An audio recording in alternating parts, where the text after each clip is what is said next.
Pacifica, this is Democracy Now!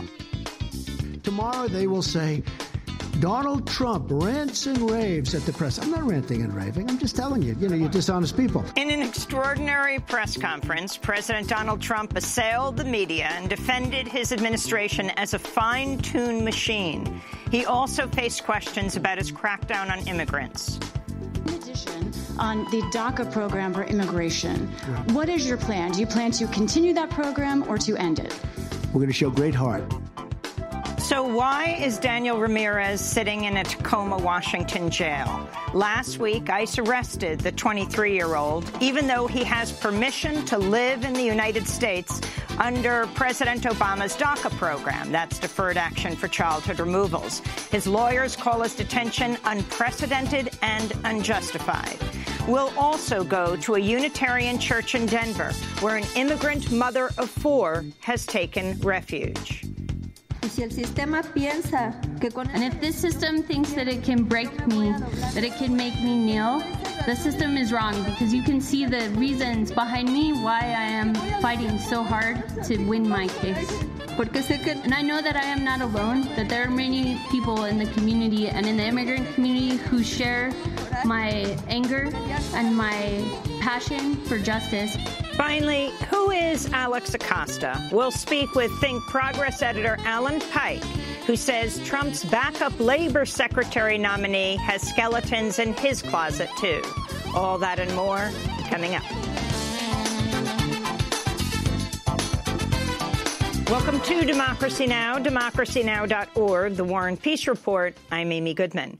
President Donald Trump assailed the media and defended his administration as a fine-tuned machine Thursday in a combative and rambling news conference at the White House.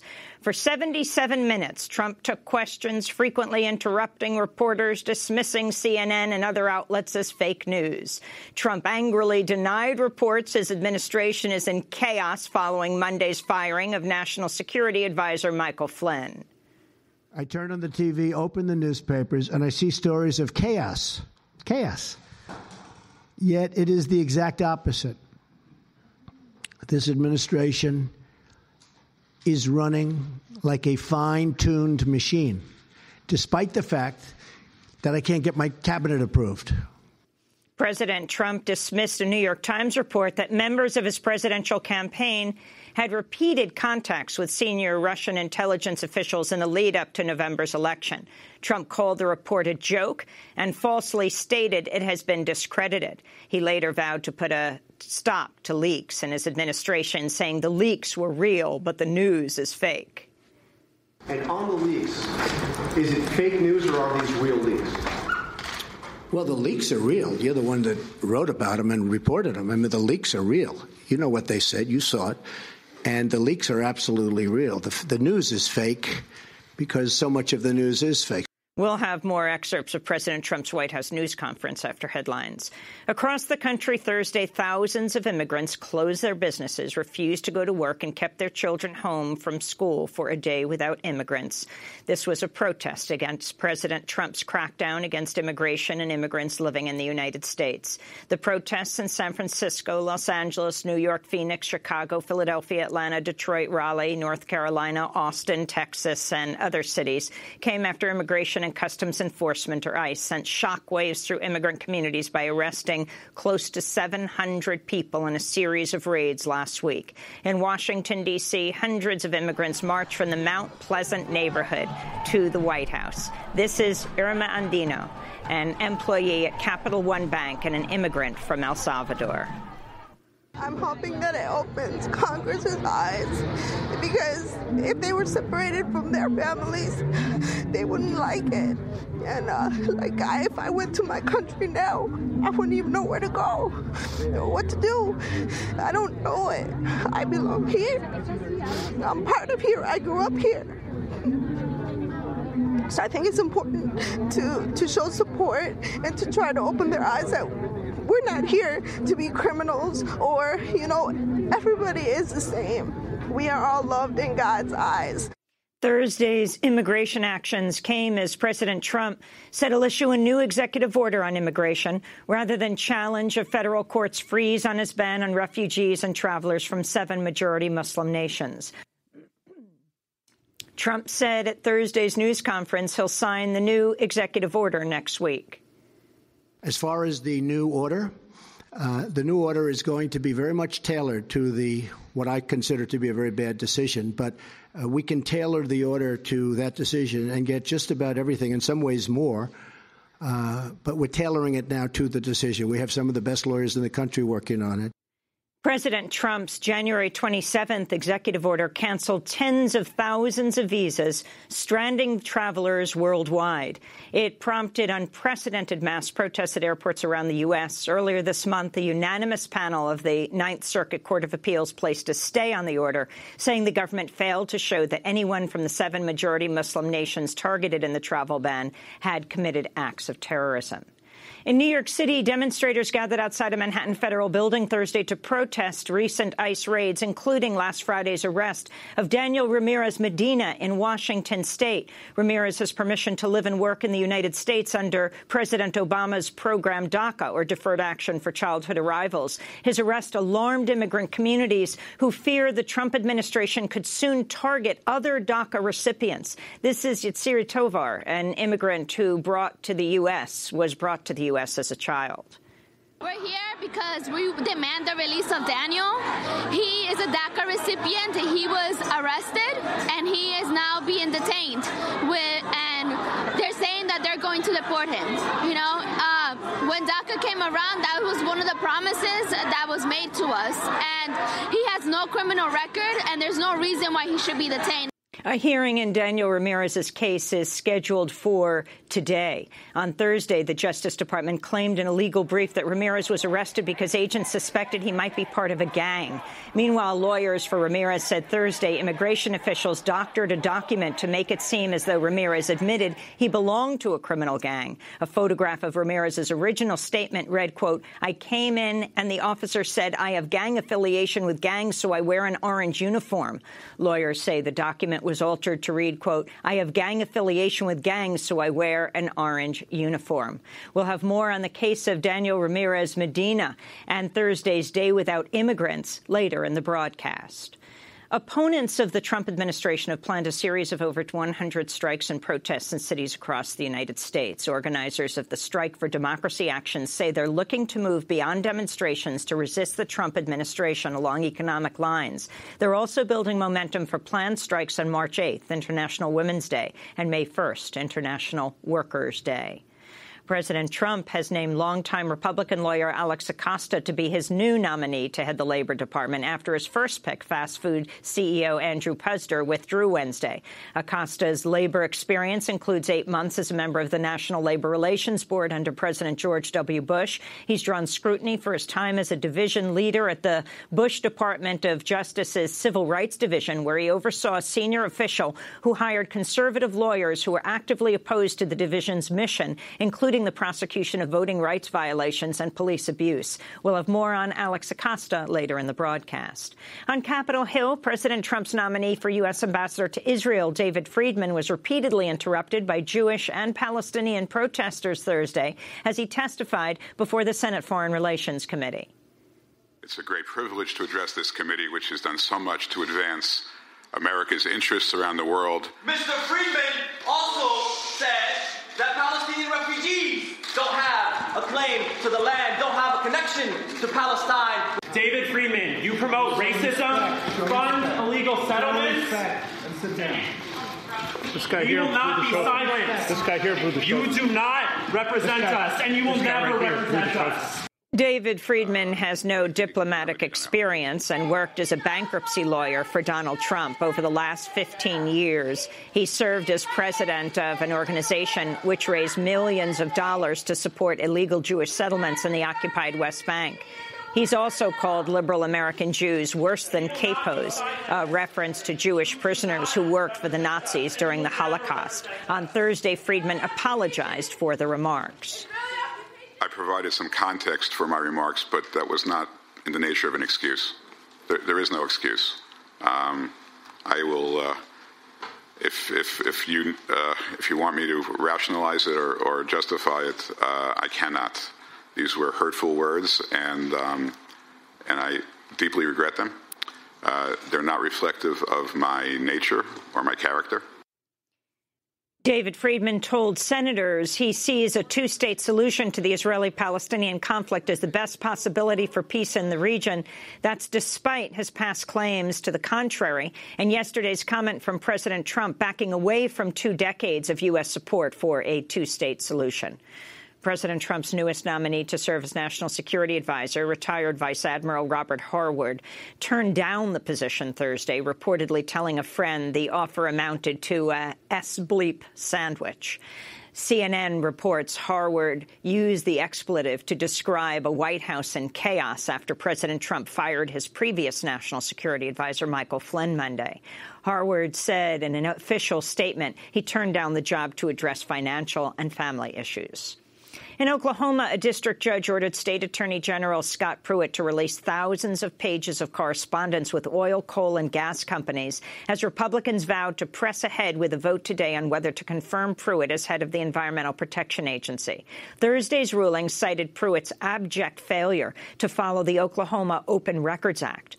Pruitt's office will have until next Tuesday to release about 3,000 emails that reportedly show his close ties to executives at energy companies, including Koch Industries. He's expected to be narrowly confirmed by the Senate before the emails are made public.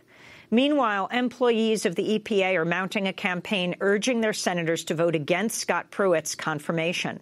Members of the National Treasury Employees Union say they fear Pruitt will suppress scientific findings and undermine their work, and that the Trump administration might even seek to abolish the EPA entirely. In Pakistan, a suicide bomb blast ripped through a dance celebration at a Sufi Muslim shrine Thursday, killing at least 77 people and wounding hundreds of worshippers in a remote part of the southern Sindh province. Survivors of the bombing described a horrific scene. As soon as I entered the shrine, I heard a dreadful sound. The first thought that came to my mind was that this could not be a bomb blast, but then the next thought that came to my mind was that we were dead. It was like doomsday. An offshoot of the self-proclaimed Islamic State claimed responsibility for the attack in Pakistan, which was the deadliest single assault there in recent years. The Pentagon's admitted U.S. warplanes fired depleted uranium munitions during air raids in Syria, despite a vow not to use the toxic and radioactive weapons in the battlefield. Foreign Policy magazine reported this week Air Force A-10 attack planes fired more than 5,000 rounds of 30-millimeter depleted uranium rounds during a pair of assaults on convoys in an ISIS-controlled part of eastern Syria in November of 2015. Depleted uranium is both toxic and highly radioactive, and many medical experts have linked its use to cancer and birth defects. The House of Representatives has approved a measure that would pave the way for states to withhold hundreds of millions of dollars in federal funds from Planned Parenthood and other women's health care providers. The resolution passed Thursday would overturn a rule adopted by the Obama administration during its final weeks in office that bars states from withholding federal family planning dollars from providers that offer abortions. The measure now heads to the Senate, where it has strong support among majority Republicans. In Florida, the state Supreme Court blocked a law Thursday requiring a woman seeking an abortion to wait at least 24 hours after her first meeting her doctor. The American Civil Liberties Union hailed the ruling, saying in a statement, quote, "Politicians have no business interfering with a woman's private health care decisions, including the decision to have an abortion." And in New York, the board of directors of the city's public library system has voted to name Harlem's 115th Street Library after Harry Belafonte. The legendary activist, civil rights leader, and entertainer was born not far from the library that will now bear his name. Belafonte was one of Martin Luther King's closest confidants and helped organize the March on Washington in 1963. He turns 90 years old on March 1st. And those are some of the headlines. This is Democracy Now!, democracynow.org, The War and Peace Report. I'm Amy Goodman. On Thursday afternoon, Donald Trump held his first solo press conference as president. Trump began by announcing he'd nominated Alexander Acosta to be Labor Secretary nominee, but then Trump soon began an extended attack on the media, accusing CNN and other outlets of peddling fake news. The press conference went on for 77 minutes. Here are some of the excerpts of what happened. The press has become so dishonest that if we don't talk about it, we are doing a tremendous disservice to the American people. Tremendous disservice. We have to talk about it to find out what's going on, because the press honestly is out of control. The level of dishonesty is out of control. As you know, our administration inherited many problems across government and across the economy. To be honest, I inherited a mess. It's a mess. At home and abroad, a mess. I turn on the TV, open the newspapers, and I see stories of chaos. Chaos. Yet it is the exact opposite. This administration is running like a fine-tuned machine, despite the fact that I can't get my cabinet approved. Okay, go ahead. Mr. President, you said today that you had the biggest electoral margin since Ronald Reagan with 304, 306 electoral votes. In fact, President Obama got 365 and 2006. President Obama 332 and George H.W. Bush 426 when he won as president. So why should Americans trust? Well, no, I was given that information. I don't know. I was just given. We had a very, very big margin. I guess my question is, why should Americans trust you when you accuse the information they receive of being fake when you're providing information that's... Well, I don't know. I was given that information. I've seen that information around. But it was a very substantial victory. Do you agree with that? You're the president. Okay, thank you. That's a good answer. What will you do on the leaks you have said twice today? Yes, we're looking at them very, very, very serious. I've gone to all of the folks in charge of the various agencies, and I've actually called the Justice Department to look into the leaks. Those are criminal leaks. On the leaks, is it fake news or are these real leaks? Well, the leaks are real. You're the one that wrote about them and reported them. I mean, the leaks are real. You know what they said. You saw it. And the leaks are absolutely real. The news is fake because so much of the news is fake. I can handle a bad story better than anybody, as long as it's true. And, you know, over a course of time, I'll make mistakes and you'll write badly, and I'm okay with that. But I'm not okay when it is fake. I mean, I watch CNN. It's so much anger and hatred and just the hatred. Did you direct Mike Flynn to discuss sanctions with the Russian ambassador? No, I didn't. Prior to your inauguration? No, I didn't. But Mike... You fired him. Excuse me. Had it leaked out. No, I fired him because of what he said to Mike Pence. Very simple. Mike was doing his job. He was calling countries and his counterparts. So it certainly would have been okay with me if he did it. I would have directed him to do it if I thought he wasn't doing it. I didn't direct him, but I would have directed him because that's his job. You said that the leaks are real, but the news is fake. I guess I don't understand. It seems that there's a disconnect there. If the information coming from those leaks is real, then how can the stories be fake? The reporting is fake. And if I may ask, I just want to ask... Jim, you know what it is? Here's the thing. The public isn't, you know, they read newspapers, they see television, they watch. They don't know if it's true or false because they're not involved. I'm involved. I've been involved with this stuff all my life. But I'm involved. So I know when you're telling the truth or when you're not. I just see many, many untruthful things. And I'll tell you what else I see. I see tone. You know the word tone. The tone is such hatred. I'm really not a bad person, by the way. No, but the tone is such... I do get good ratings, you have to admit that. The tone is such hatred. I certainly didn't win by people listening to you people, that's for sure. But I'm having a good time. Tomorrow they will say... Donald Trump rants and raves at the press. I'm not ranting and raving. I'm just telling you, you're dishonest people. But I'm not ranting and raving. I love this. I'm having a good time doing it. But tomorrow the headlines are going to be Donald Trump rants and raves. I'm not ranting and raving. The whole Russian thing, that's a ruse. That's a ruse. And by the way, it would be great if we could get along with Russia, just so you understand that. Now, tomorrow you'll say, Donald Trump wants to get along with Russia. This is terrible.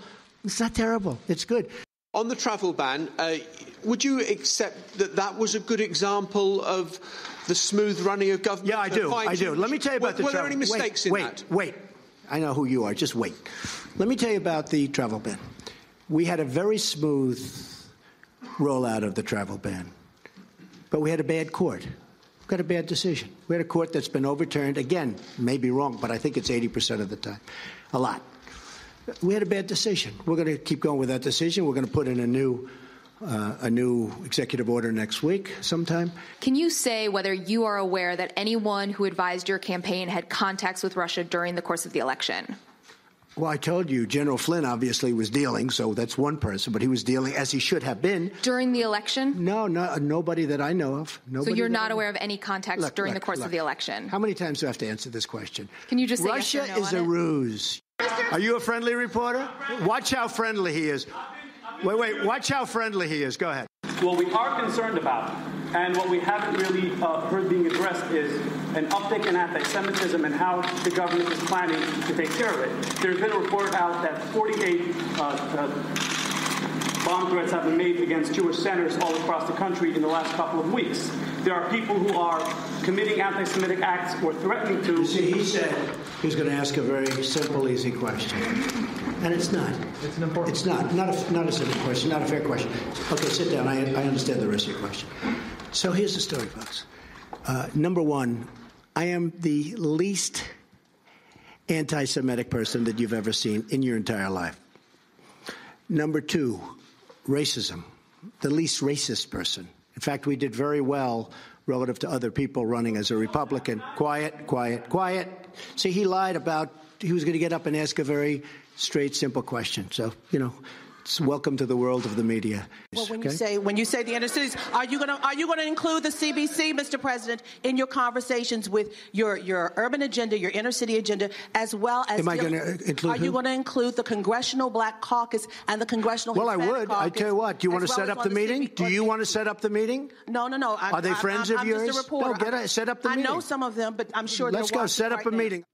Excerpts from President Trump's news conference on Thursday. That last voice was April Ryan, Washington bureau chief for American Urban Radio Networks.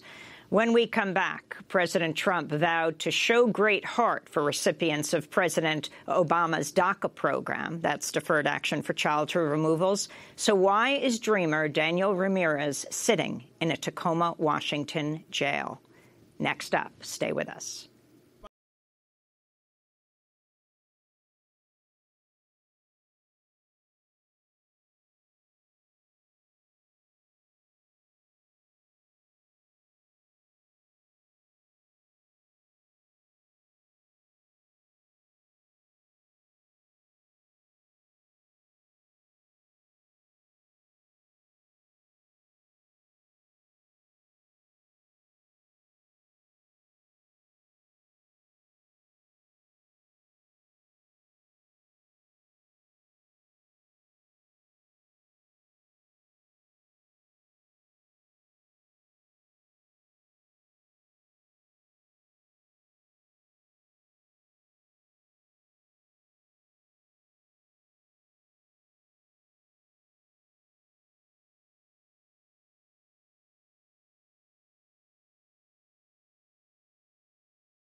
My Two Countries by Los Tigres del Norte. This is Democracy Now!, democracynow.org, The War and Peace Report. I'm Amy Goodman. Across the country Thursday, thousands of immigrants closed their businesses, refused to go to work, kept their children home from school for a day without immigrants. It was a protest against President Trump's crackdown on immigrants living in the United States. The protests in San Francisco, Los Angeles, New York, Phoenix, Chicago, Philadelphia, Atlanta, Detroit, Washington, D.C., Raleigh and Charlotte, North Carolina, Austin, Texas, and other cities came after Immigration and Customs Enforcement, or ICE, sent shockwaves through immigrant communities by arresting at least 680 people in a series of raids last week. Today, we're going to look at two cases. One is of an immigrant mother of four who's lived here for 20 years and has now taken sanctuary in a Denver church to avoid possible deportation. The other, well, we're going to start with Donald Trump's press conference yesterday because the case involves DACA. In addition, on the DACA program for immigration, what is your plan? Do you plan to continue that program or to end it? We're going to show great heart. Donald Trump saying we're going to show great heart. So why is Daniel Ramirez Medina sitting in jail? He's a 23-year-old father who was detained by ICE last week in Des Moines, Washington, even though he has permission to live and work in the United States under President Obama's DACA program, or Deferred Action for Childhood Arrivals. A hearing in the case is scheduled for today. His lawyers have called his detention unprecedented and unjustified. On Thursday, the justice suspected he might be part of a gang based on a tattoo on his arm that reads La Paz, which means peace, and BCS, which stands for Baja California Sur, the Mexican state where Ramirez was born. His lawyers say Ramirez is not part of a gang. He's been in the United States since he was 7 years old and is the immigrant father of a 3-year-old son who is also a U.S. citizen. His supporters have maintained a vigil at the Northwest Detention Center in Tacoma, Washington, where he's being held. It's a private detention center owned by the for-profit prison company GEO Group. For more, we go to Seattle, Washington, where we're joined by Lorena Gonzalez. She's Seattle's first Latina council member. Before being elected in 2015, she worked for a decade as a civil rights attorney. Welcome to Democracy Now!, council member. Can you explain how Daniel Ramirez ended up in jail? Well, the facts as we know them is that Daniel was at the home of his father just south of Seattle, and ICE showed up in the morning to pick up his dad with a warrant. And at that time, his dad had asked for permission to go back into the house to let his son know that what was happening. And at that time, ICE also entered back into the home with Daniel's father and began to ask Daniel questions.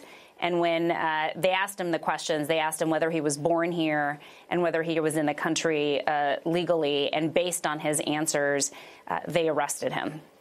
Is this the first time that you've seen this happen? This is the first time that we know of a DACA recipient being arrested under a Trump administration. And as far as we knew last week and as we know now, he had his DACA permit with him, on him, when he was arrested. He repeatedly told the ICE agents that he had permission to be in the country. And nonetheless, they decided to exercise their discretion in arresting him and booking him into the Northwest Detention Center in Tacoma, where he sits now. What effect has this had on DACA young people, dreamers throughout Washington? I mean, in a moment, we're going to go to Denver, where we speak with a woman, an immigrant mother of 4, who just took sanctuary in a Unitarian church. And she told me yesterday that it was seeing Daniel Ramirez being arrested that caused her, one of the reasons she sought refuge in the church. I mean, he is allowed to be in this country and work. Right. I think the impact has been huge. So Washington State has about 28,000 DACA recipient youngsters, and Seattle is home to a public university. Washington State has been very generous in terms of providing a pathway for DACA recipients to go to our public universities with financial aid. And what we are hearing and what I'm hearing is that people are genuinely concerned. If somebody who has the legal right to be in this country is arrested, what does that mean for my parents that aren't legally authorized to be in the country? That is a very chilling effect, and we are hearing stories of people who don't want to go to school because they're afraid that they're going to be caught in a raid. Parents who are starting to bunker down because they are nervous that there might be some sort of enforcement action on them with or without a warrant. These are very serious concerns, and I think that we are all experiencing uncertainty under this particular administration, and I think now it's time for DACA recipients, unfortunately, to be experiencing even more uncertainty about what their future is in this country. And this administration they have a responsibility and an obligation to tell us, the American people, and to tell these young people who have done everything that they were supposed to do under Obama's DACA program, what their future will be in this country. And we won't stop until we get an answer to that particular question. I mean, the problem for Dreamers, for young DACA folks, is that they came out of the shadows. They gave all their information over to the government with the idea that they would be legalized, which they are for this period of time. So what does this mean when the government that took their information now turns against them? I think it's problematic. And, you know, I was before I was elected, I came up in the immigrant rights movement. We've been fighting for years for comprehensive immigration reform. And the best we could get under the Obama administration was relief for these Dreamers. And this is a policy that has bipartisan support, has always had bipartisan support. And we feel very strongly that we need to keep the program intact and that we need to continue to protect these Dreamers who came here very, very young, who have contributed to society meaningfully. And you know, I think at this point, when we are talking to Dreamers, we encourage them to continue to live their life in the way that will create a pathway for them to become a citizen. But there's no question that the reason why Daniel's case is so important is because it's the first incident under a Trump administration in which a Dreamer has been arrested, a lawful legal Dreamer has been arrested. And what happens today, I think, will send a signal one way or the other to the 750,000 Dreamers in our country as to what this president intends to do as it relates to those almost 1 million people living in this country whose future right now is uncertain, unfortunately. So are you telling people they should apply for DACA now or not? Hold off.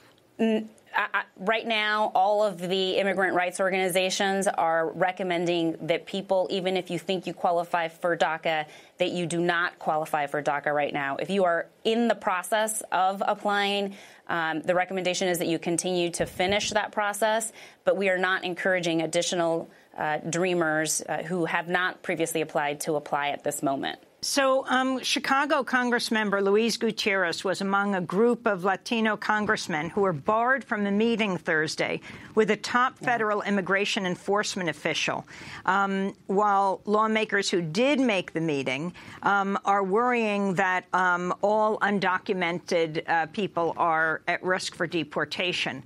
What about this barring, and are you able to speak with local ICE to find out what their plans are?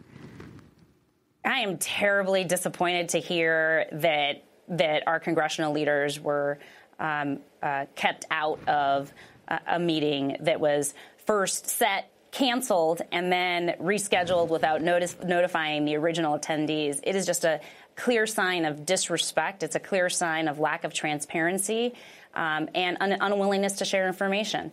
Here in Seattle, both the mayor and I have made requests to meet with the regional director here for our ICE Seattle field office.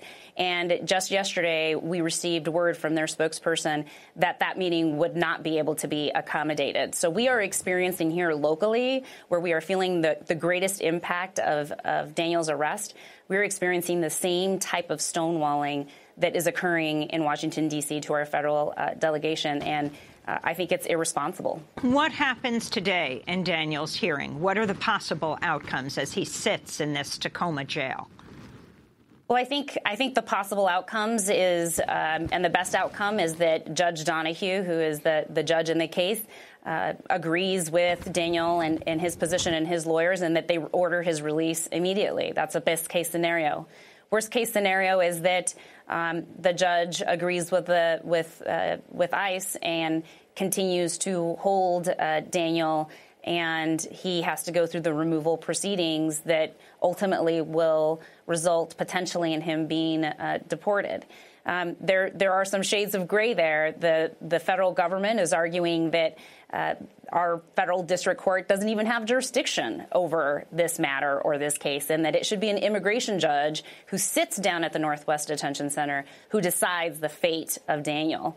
And so those are three different things that could come out of today. But, of course, we're all on pins and needles here in Seattle and Washington State, hoping for the best outcome, not just for Daniel, but, again, for the 750,000 Dreamers that live across the country. Lorena Gonzalez, I want to thank you for being with us.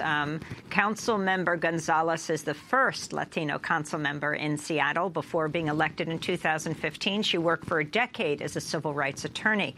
So we go now from Seattle, Washington, to Denver, Colorado, where another parent is also fighting against possible deportation by seeking sanctuary in a church. On Thursday, I spoke with Jeanette Vizquera, a mother of 4 children who's taken refuge in the First Unitarian Society Church of Denver out of fear she would be arrested and deported to Mexico if she went to her scheduled check-in with Immigrations and Customs Enforcement. She has lived in this country for 20 years. She has 4 children here. I began by asking her by Skype as she sat in the church with her translator how she decided to seek sanctuary in the church. So in 2012, when I came back to the United States from my mother's funeral, I knew that my case depended only on the discretion of Immigration and Customs Enforcement because my court process had already ended. And I came back to the U.S., I knew that I was going to need to organize more protection, not only for myself, but for other people in the community.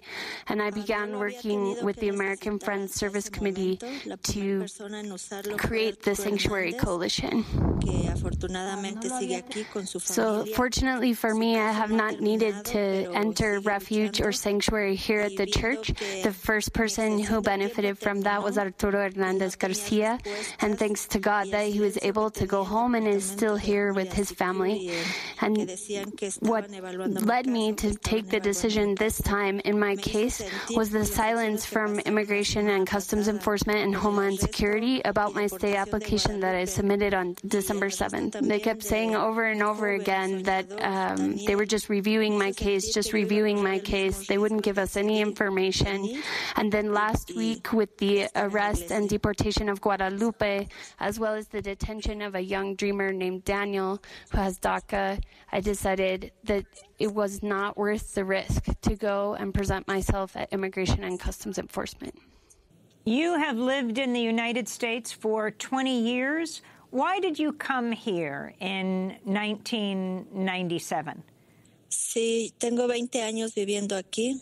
Yo vine en el año 97. Yes, I came here in 1997. First, my husband came, and 3 months later, myself and my oldest daughter came to the United States. And we came because my husband, who was working as a chauffeur for a bus company, had suffered 3 kidnapping experiences while driving the bus.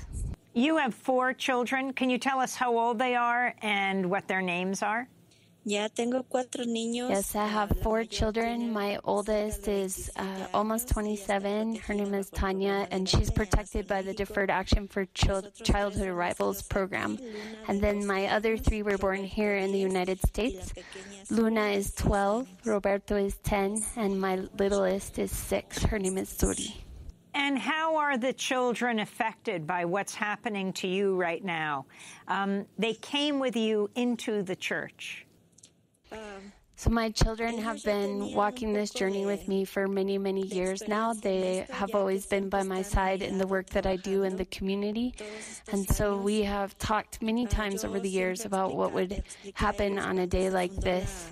Ever since we founded the Sanctuary Coalition, I have talked with them about there might be a day that I would need to take refuge in the church. None of us were happy about the decision that came down yesterday from Immigration and Customs Enforcement. We were all hugging and crying together But my children said to me, I'm so glad that you are safe. And the difference for them is that I'm not deported to Mexico. And they kept saying, you're in a safe place, Mama. It's going to be okay. What message, Jeanette, do you have for President Trump? So my message for President Trump is that he's doing a bad job administering the country. The decisions that he's making are a big mistake. And not only with the immigrant community from Latin America, but also communities from around the world, the Muslim community, Southeast Asian communities, and other communities. What would happen to this country if you lost the labor force of immigrants here in the United States who would pick crops, work in your hotels, restaurants, and construction, who would keep the engine of the economy moving forward? If he continues to target the immigrant community, it's this whole country that will suffer the consequences economically. So the other message that I would like to say to President Trump is, I'm just a mother who wants to work hard for her children and be with her family, and that's all that I've ever done in this country. And even though you have money and you have power, that money and power will not help you if your children are ever suffering, if they're ever sick. It won't change the fact that they're suffering harm. And I wish that you would think of the harm that you're causing my children. The other thing that I want to ask is, supposedly I'm a criminal because I drove without a license, because I had expired stickers on my car, because I had false documents to work and put food on the table for my children. But what should we call you, Mr. President Trump, when you've been evading taxes for years, when the way that you've been acting is not in keeping with good conscience? Eso es evasión de impuestos y también es un crimen. That is often misunderstood in this country, that you, Jeanette, have paid taxes all of these years. Por 20 años, desde el año 98 que yo comencé a Yes, my husband and I have both paid taxes the whole 20 years that we've been living here. Every year we have paid taxes and we've contributed our labor. And what many people don't know is that immigrants can't access the benefits of those taxes, any of the programs. That all stays here with this country. So I would like to ask you, if you're going to deport me, are you going to return 20 years of labor and taxes to me before I go, everything that I've contributed here? That's Jeanette Vizguera, who came to the United States from Mexico 20 years ago in 1997. She's one of the founders of the Metro Denver Sanctuary Coalition, and she's helped other undocumented immigrants seek sanctuary. She's previously won 5 postponements of deportation, but said Wednesday she doubts she could win a similar reprieve under the Trump administration. And so she has taken refuge in Denver's Unitarian Church. For more, we go to Denver, where we're joined by Reverend Mike Moran, the senior minister at that church, the First Unitarian Church of Denver, where Jeanette Vizguera has taken sanctuary. Welcome to Democracy Now!, Reverend Moran. Can you talk about your church's decision to be a sanctuary church and to take in Jeanette and her family? I'd be happy to.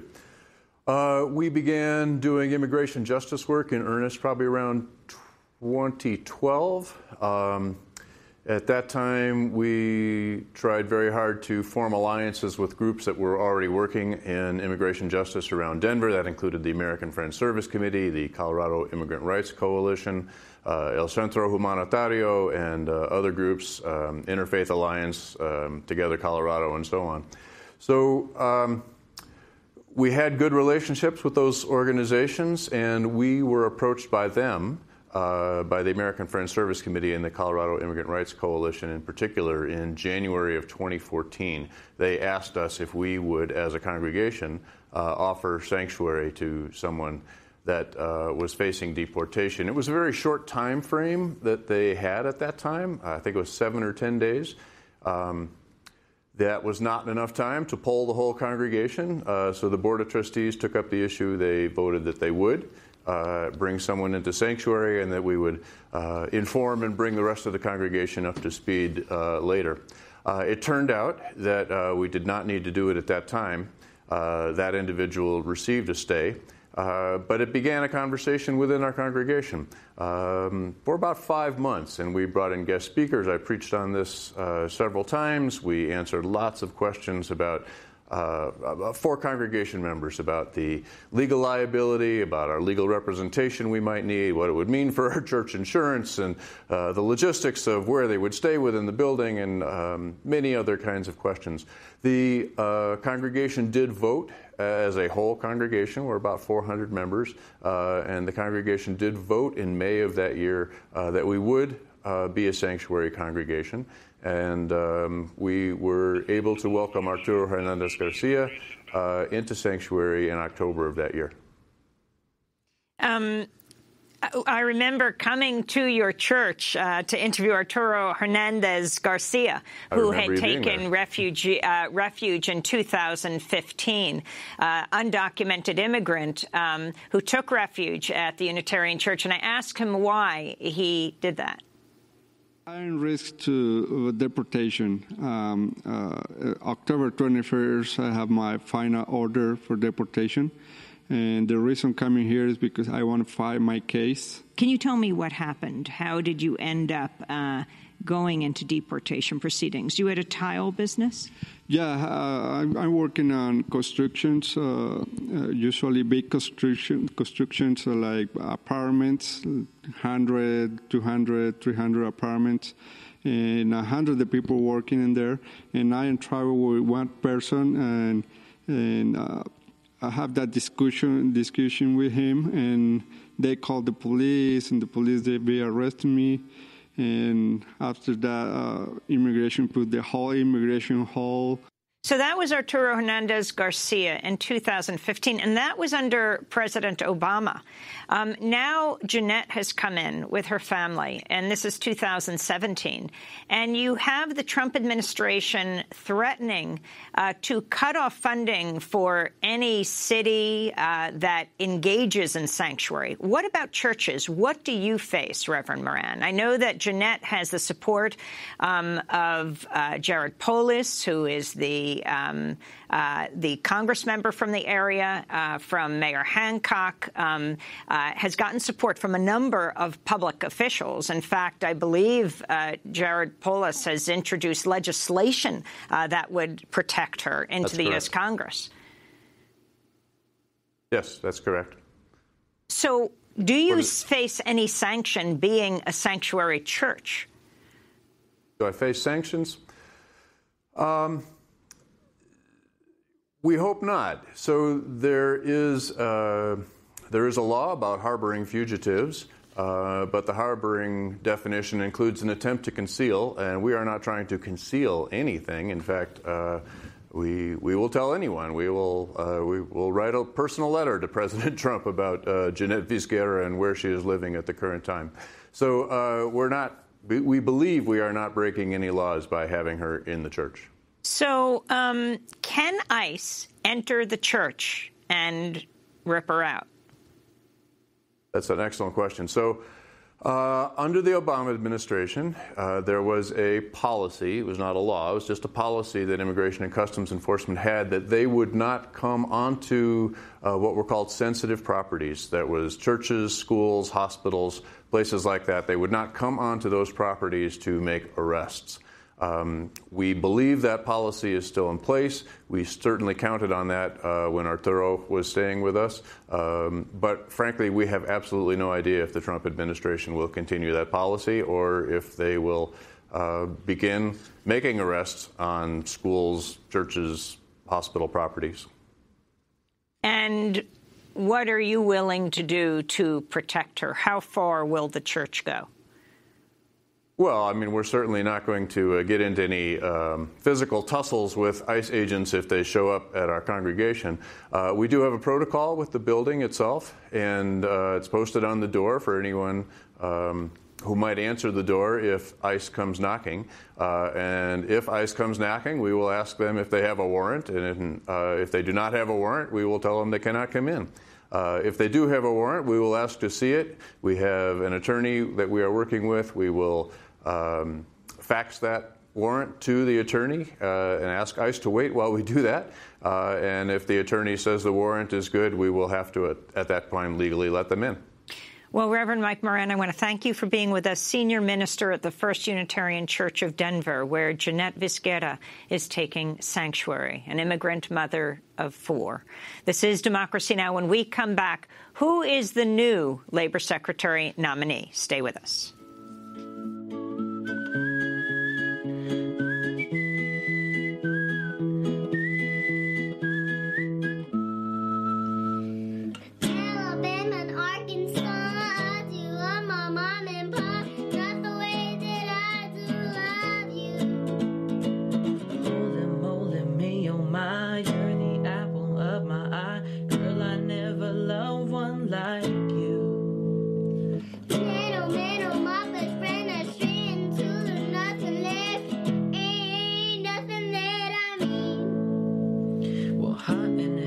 Pumpkin pie, chocolate candy, Jesus Christ, ain't nothing please you more than you. As you come home, home is whenever I'm with you. As you come home, home is whenever I'm with you.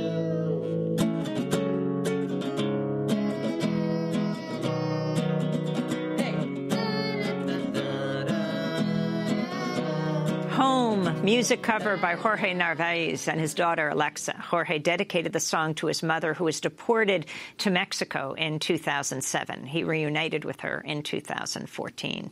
This is Democracy Now!, democracynow.org, The War and Peace Report. I'm Amy Goodman. We turn now to President Trump's new nominee to head the Labor Department. His first pick, fast food CEO Andrew Puzder, withdrew on Wednesday after massive protests for months. And it became clear that he lacked support from the key Republicans ahead of his confirmation hearing that was supposed to be held yesterday. President Trump announced his second choice at his news conference on Thursday. I just wanted to begin by mentioning that the nominee for Secretary of the Department of Labor will be Mr. Alex Acosta.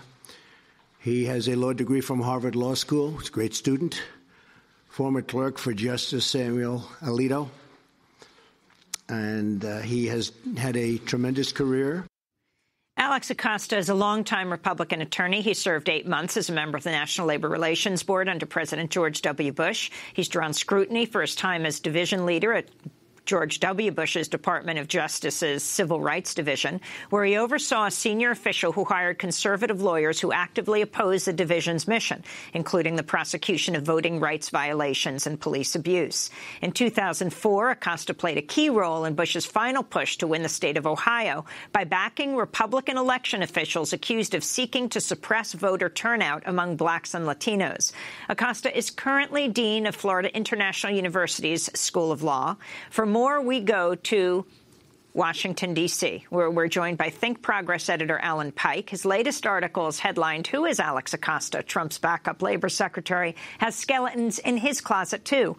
Welcome to Democracy Now!, Alan. What are those skeletons? Talk about Alex Acosta's record. I think the fundamental problem for Acosta is likely to be his tenure at the top of the Civil Rights Division of the Department of Justice under George W. Bush.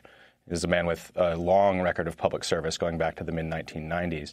But there's this key period from about 2003 to about 2005 during which Bush officials were intentionally sabotaging this key agency within the DOJ. This is the group that prosecutes voting rights cases, that upholds elections integrity, that conducts police oversight and enforces employment law, anti-discrimination law. Basically every civil rights case that the federal government brings or investigates comes to the CRD. There was a man named Bradley Schlotzman who worked underneath Acosta, who went out of his way quite intentionally to skew their hiring for a period of years to ensure that they would hire people he viewed as, quote-unquote, real Americans.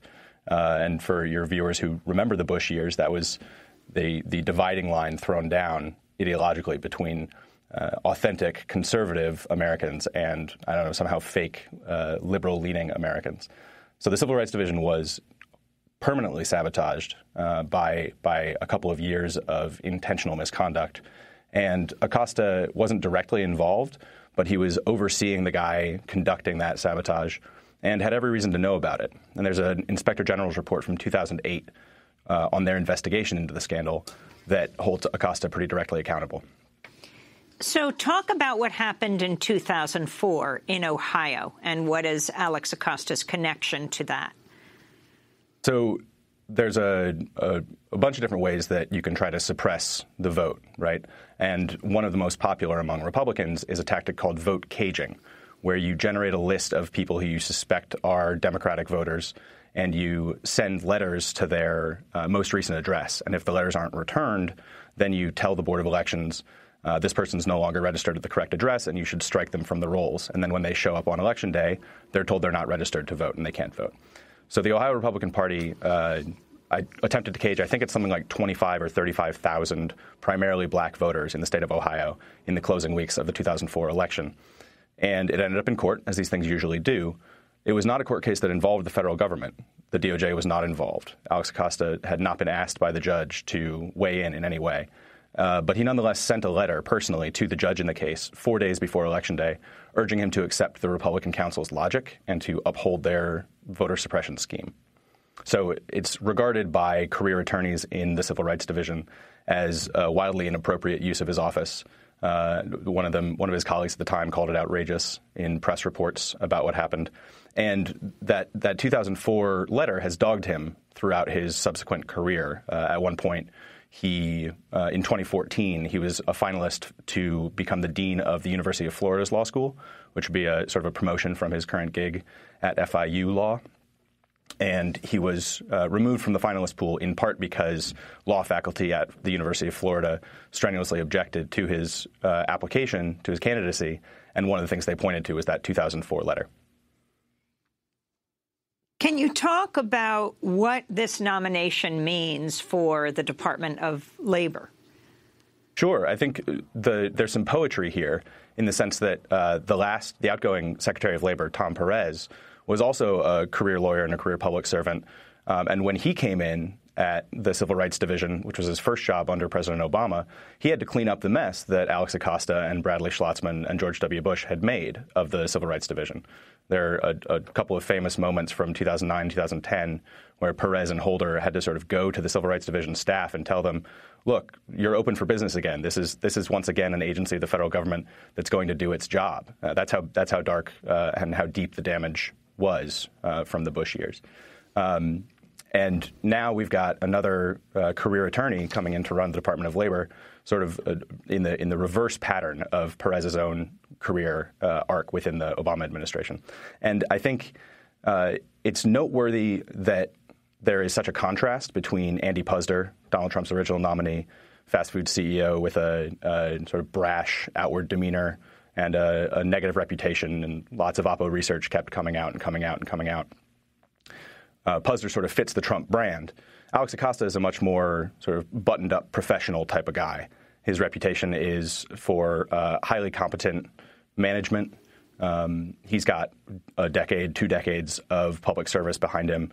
And if you're a progressive or a liberal or a Democrat, that's probably almost more worrying than the idea of Andy Puzder running the Department of Labor, because Acosta's record is as someone who can very competently execute the agenda of his boss inside of a complex federal bureaucracy. So if you want to find somebody who can sabotage a federal agency and turn it against its whole purpose, Alex Acosta's resume is glimmering. It's exactly who you want if you're out to sabotage the Department of Labor. Well, Alan Pike, I want to thank you for being with us, editor with Think Progress. His latest article, Who is Alex Acosta? Trump's backup labor secretary has skeletons in his closet, too. That does it for our show. Democracy Now! Is produced by Mike Burke, Nermeen Sheikh, Carla Wills, Laura Gottesdiener, Dina Guzder, Sam Alcoff, Ravi Karan, Hani Massoud, Sharina Nadura, Andre Lewis, Mike DeFilippo, Miguel Noguera, Paul Huckabee, our engineers. I'm Amy Goodman. Thanks so much for joining us.